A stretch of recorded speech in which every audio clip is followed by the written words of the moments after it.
joining us today for another episode of What's Your Why Wednesday. Today, I am joined by the incredible Corrina Carter. She is the broker owner at CMS Mortgage Solutions. Corrina, thank you so much for joining us. And listen, we all most of us came into this industry by accident, but we stay in this industry because it's tied to our personal and professional why. Ms. Corrina, please share with us, what is your why? First, Laura, thank you for having me so much. I greatly appreciate it. I believe everybody has their why, right? And usually it starts at home in most cases and what it looks like for your family. I believe mine runs just a little bit deeper than that. And I believe it runs a little bit more like providing for the community, but family included. So when I say that is, of course, I was a teen mom at 15, 4 weeks before my 16th birthday. So my initial why was, how was I going to provide, right? Second being is just really thinking about my why. I'm looking, how do I get up every day and be accountable to myself, right? And provide for others. So I really feel like it encumbrances a little bit of the family, but the community sense in my part to be, it motivates me every day to know I'm responsible for putting food on people's tables, right? And what that looks like. So for me, I think as time has changed, my why kind of changed a little bit, right? It does.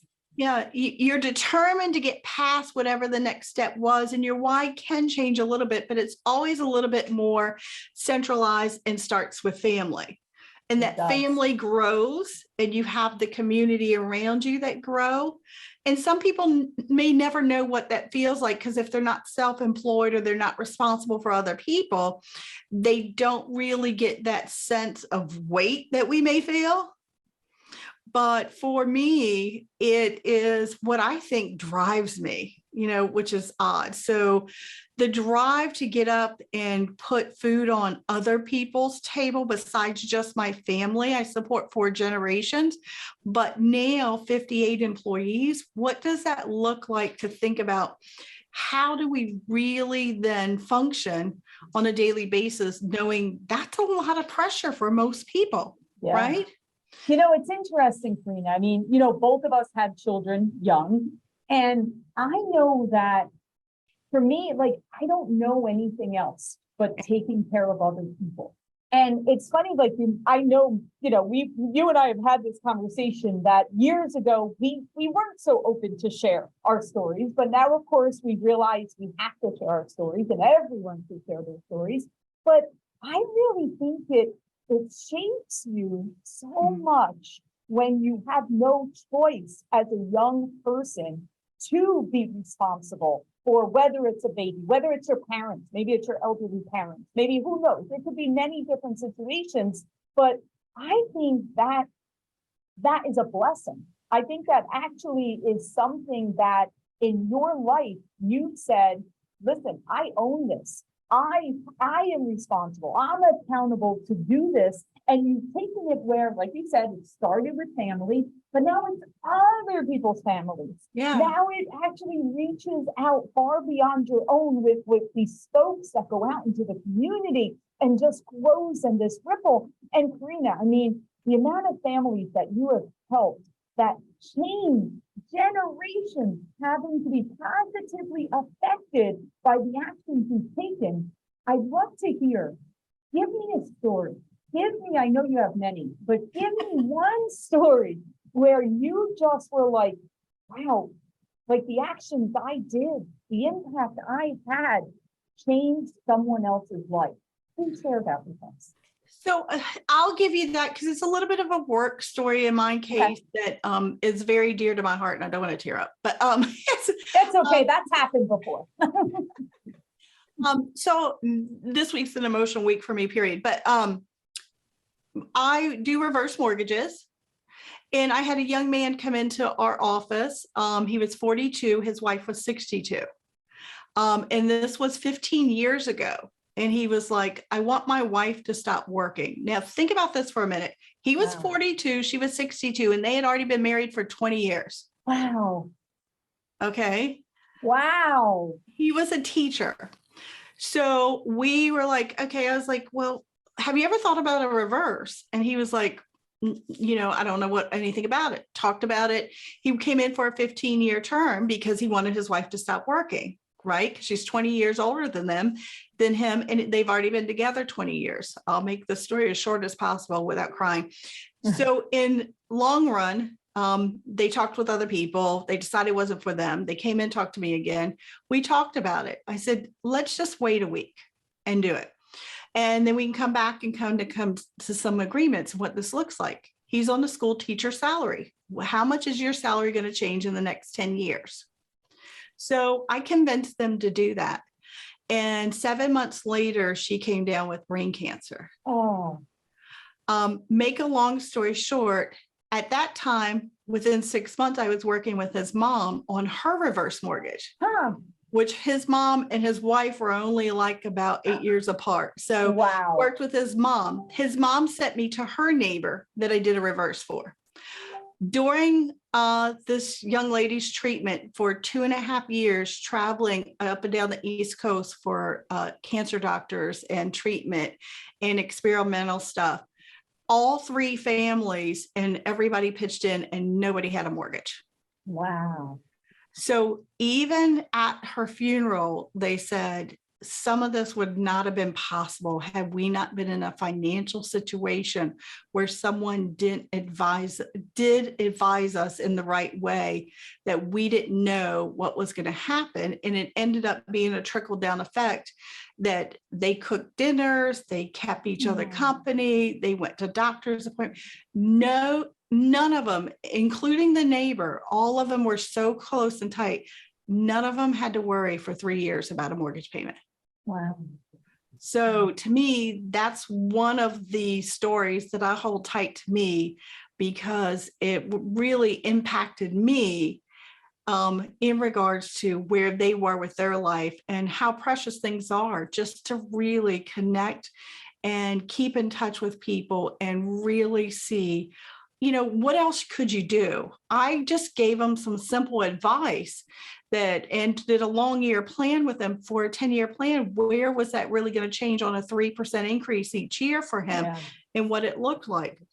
And she immediately stopped working 2 months after we did the loan, not knowing she had brain cancer the whole entire time. My goodness. But I mean, Corrina, as I'm kind of listening to that, and of course I'm emotionally picturing that in my mind, and I'm thinking to myself, number one, none of us know. None of us know, and there's no guarantee of anything, right? Nobody has that crystal ball.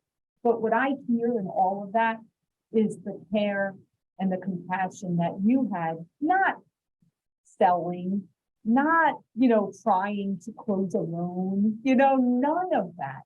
It was listening, guiding, giving them space, right? Not pressuring, allowing them to ask their questions, come to peace, whatever the decision was, and allow them to come to that for what was best for their family. And that is why you are a long-time successful mortgage professional, because that is what it takes. It's not one of those things that, hey, it's quick and easy. We all know that's not the case. And that leads me to my final question. So, Corrina, you've been doing this quite a while, like myself, and I'd love to hear from you.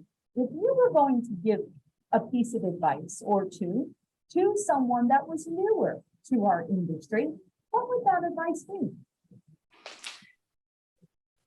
That brings me up to something I just did in an interview last week. And I asked a young lady at 18, if you're not sure the position you're going to be in or what you're going to do, would you come in and intern with me for free for 6 weeks? And she was like, for free? You know what I mean? And I was like, I could show you 7 different positions in a 6-week period and give you an introduction and peep into what we do. And you could pick from any 7 of those and I will pay for you to go to school. I will pay for you to do licensing. I will pay for where it is to get you to whichever position you like. And that is something that I think some people don't take seriously. And that's how I got into the business, right? Is I pretty much had to work almost 9 months for free. And there's so much in different industries now where they say, well, I'm working in this department one day, this department next day, this department, and that's not my job. But if you had your pick, and even if you weren't getting paid, and you studied enough to know what turned that light on inside you, would you do it? So I say that part is, how can you get enough information and be as resourceful as you can about something that you're passionate or that you think you may be interested in, and go in and ask for it? You know, what can you do to study that trade, study that craft, and keep with that education and go forward? And if it's not that position, is there another one next to it that you could do? And most people are so consumed with, how much is this job going to pay? Mhm. Then can this really get me to the next level quicker? You know, Well, number one question I need to ask is, what did she do? she didn't do it. And I'm not surprised by that. And I'm I know, gonna tell I'm not you- either. But I'm going to tell you, Corrina, you know, I'm very close to my kids, and I'm always, you know, listening to things that are going on in their world. And I have these conversations with them all the time, right? Because of course we've seen it, but I've heard stories similar to that, where I've heard them say, hey, I can bring you in and start you here, and this start will take you farther. Like, this start will take you farther. But if you take over here, you might get a little bit more to start, but you're going to cap out. You're not going to go any further. You're going to cap out at that. And then that's as far as you could go. Your And growth is most stunted. people will take this one because they're like, oh, but right now I need X and I can't go on this road here. And I'm telling you, Corrina, a lot of it starts with who's in their ear.